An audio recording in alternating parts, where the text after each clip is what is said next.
President Bola Tinubu has also said that his government will not stand idly and allow a few with a clear political agenda to tear this nation apart. Now, it does seem the president also suspects there's a political interest driving some of these protests we've seen on the streets. I mean, it's obvious that there's a political interest driving them. Look at Kano. Look at the video. Almajiris, young people in Kano, carrying and waving Russian flags. Where would an Almajiri get a Russian flag? Obviously, someone in the background has given them a Russian flag. An Almajiri, in fact, an Almajiri does not even know who President Vladimir Putin is, but they were carrying pictures of President Vladimir Putin. So do you suspect external interference? Do you suspect external interference? External interference. I think that it is people in Nigeria who are disgruntled and unhappy from the 2023 election. One thing that we get that was very good, in the interview that Peter Obi gave, I think 2 days ago, when he was speaking to the press, he said, President Tinubu is the man we elected. He has the people's mandate. I think it was a Freudian slip on his part, because that's the first time that it's admitted that President Tinubu was democratically elected. This is a man who has been saying, and his own supporters have also been going around with this conspiracy theory, saying that he was the real winner of the election and he lost the election because it was stolen from him.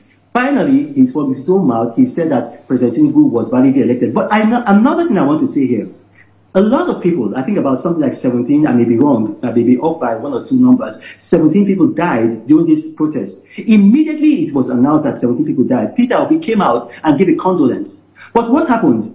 6 days ago in Imo State, 4 policemen were killed by unknown gunmen. The next day, on Monday, Simon Ekpa of IPOB claimed responsibility for the killing for IPOB.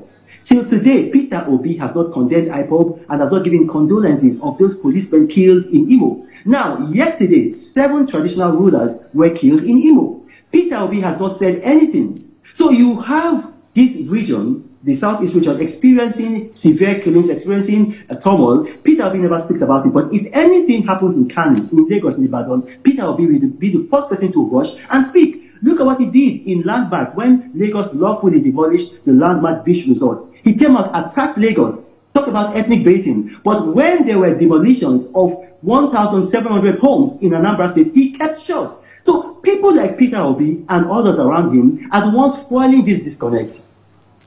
All right, then, just one more question before I let you go. You know, people have also been talking about the way the protest was carried out. It appears some parts of the country went silent during the protest, and in some parts, you know, the streets were really, really busy. Of course, in the federal capital, in Lagos, and some parts of the country. Why do you think, what's your own feeling about, you know, the way it was organized and people's response to it? It appears as if it resonated properly in one part, and in another part people were not just interested.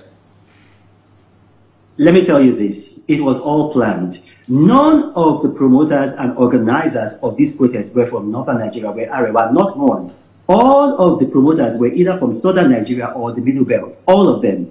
And then the last major promotion for this protest was done in Abia State, like I told you, 5 days ago, when Peter Obi stood shoulder to shoulder with the governor of Abia State, Alex Odi, and was encouraging people to protest.